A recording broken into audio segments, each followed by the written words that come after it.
simbolismo, mas todo arquivo .java será uma classe. Então, o que vem ser a classe? Então, pessoal, é a descrição genérica dos objetos individuais pertencentes a um dado conjunto.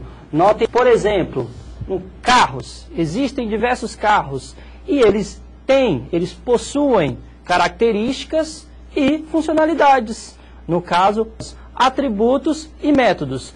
A criação de uma classe, a utilização do paradigma de orientação a objeto consiste com a abstração do mundo real, das coisas como elas são, ou no caso, objetos. Sejam eles, no caso, reais, que estão ao alcance, ou mesmo que não existam, sejam somente uma teoria, uma resolução de um conceito, que a gente pode mencionar, está aí no slide de vocês, que é sobre os nossos qualificadores de acesso. Podem fazer uso de outras classes e logo devem especificar a visibilidade de seus atributos, de seus métodos, para que outras classes passem a ter acesso a características e comportamentos presentes nas outras classes, atributos e métodos. Correto? Para isso, utilizam-se os operadores de acesso. Se vocês observarem no slide, estão lá os 3 operadores de acesso, que são o public, o protected e o private. A gente tem as instâncias, ou objetos também, que é um outro termo que também pode ser usado. Então, as instâncias, elas são criadas por meio do comando new, e ela retorna a variável ou atributo que consiste em uma referência. A da criação de um objeto é a mesma. Para isso, nós utilizamos o operador new. O operador new não é a única forma de atribuirmos referência a um objeto. Bom, qual que é a ideia? Por exemplo, eu posso criar, ou definir uma outra variável, um outro atributo, e passar referência de um determinado objeto. Então, por isso que o operador new não é a única forma. Ela é a mais usada. Mas eu posso, por exemplo, especificar que um outro espaço de memória, que um objeto recebe um outro objeto. Então, aquele objeto que está recebendo, ele vai estar sabendo qual que é a referência em termos de memória daquele outro objeto. Tá?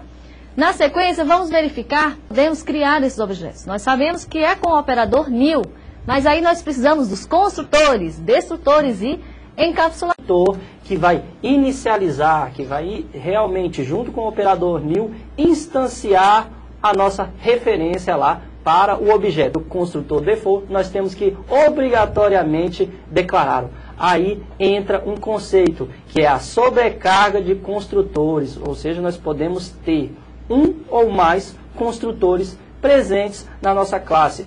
Além dos construtores, já que nós construímos, nós também temos os destrutores, nós temos métodos que, no caso, não destroem as nossas instâncias, mas apenas sinalizam. Eles fazem apenas indicar, avisar ao componente, a um elemento da Java Virtual Machine chamado Garbage Collector, que é o nosso coletor de lixo, que aquele elemento pode ser liberado. Outro elemento aí da programação objeto consiste no encapsulamento. São os métodos lá, get, set, responsáveis por esconder, por proteger o código que não deve estar visível para o usuário, ou além dos métodos get e set, que vão ser interfaces para o acesso a nossos atributos, nós vamos ter também fórmulas de proteger, no caso, funcionalidades dentro de métodos. Então, na sequência aí nós temos a herança.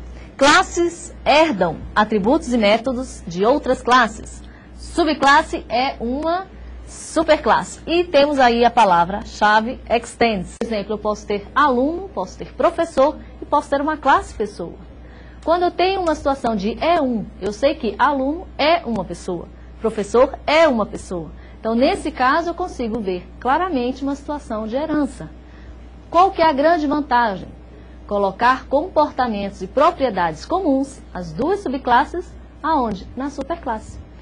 Qual que é a grande vantagem aí mesmo, em termos de programação? Vocês não vão precisar repetir tanto comportamentos quanto propriedades nas duas subclasses. Vocês apenas vão definir numa superclasse e esse processo vai ser feito através de herança. Para o polimorfismo, então apresenta-se como sobrecarga e sobrescrito. A sobrecarga. A sobrecarga, quando eu falo principalmente métodos, mas isso pode ocorrer também nos construtores, como o Alex comentou anteriormente, quando eu tenho métodos com o mesmo nome, eu tinha sacar, sacar, e com assinaturas diferentes. Um eu tinha só um float, e o outro eu tinha um float e uma string, por exemplo. Esse é o caso da sobrecarga. Sobrescrita, também é um tipo de polimorfismo. Só que a sobrescrita, para eu fazer uma sobrescrita, eu preciso também ter o conceito de herança implementado anteriormente. Até porque a sobrescrita eu vou reescrever, redefinir o método já implementado. Esse método vai estar implementado aonde? Na superclasse. Então eu tinha uma classe, por exemplo, conta, sacar. E agora eu tenho uma classe conta corrente, que não deixa de ser uma conta.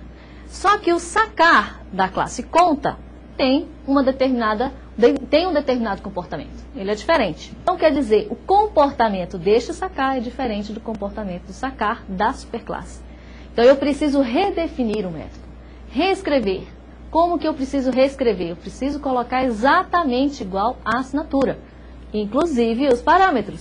Porque se eu fizer a mudança de parâmetros, já não é uma sobrescrita, já não é mais uma redefinição de métodos. Vamos para o próximo slide. Temos aí a interface. É isso aí, Tereza. Então, para a interface, como vocês podem observar aí no slide, a interface contém definição de métodos e variáveis finais. Uma interface não é implementada. Quem se propõe a implementar uma interface terá de utilizar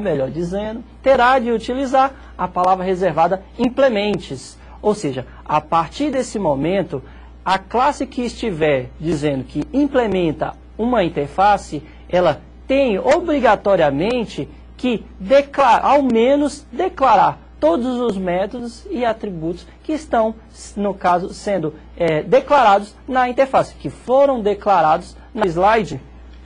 Mais um conceito, que é a questão das exceções. Os objetivos das exceções, de tratar exceções, é indicar um erro ou um problema que pode vir a ocorrer dentro da classe.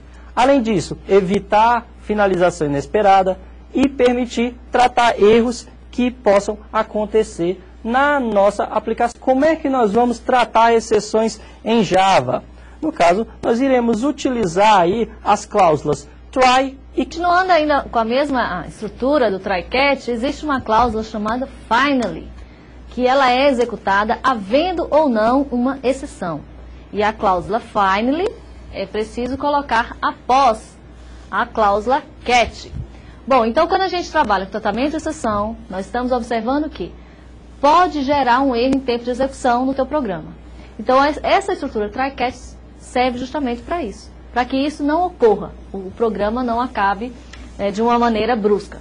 Então nesse caso o try coloca tudo que pode gerar erro, o catch como vocês poderiam estar solucionando esse erro, e o finally. O finally é opcional a essa estrutura try catch, que é utilizando a cláusula throws. Então, ao declarar no método, vocês colocam throws e o nome da exceção. Tá? Essa é uma outra forma bem bastante parecida com essa try catch. Continuando, nós falamos também do trabalho com vetores especiais. Nós falamos de classes que nos possibilitam trabalhar com vetores especiais. A primeira aí é a arrays, que fornece métodos que nos auxiliam a lidar com os vetores convencionais.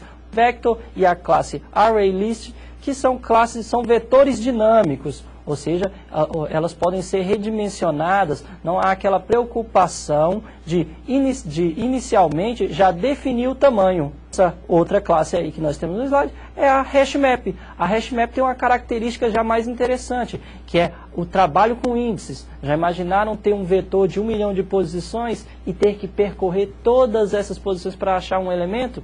Com a classe HashMap nós podemos definir índices e fazer um acesso direto à posição. Isso, no caso, vai economizar recursos computacionais na aplicação. O conceito que foi trabalhado foi a questão de lidar com arquivos, assim como foi feito também lá na linguagem C.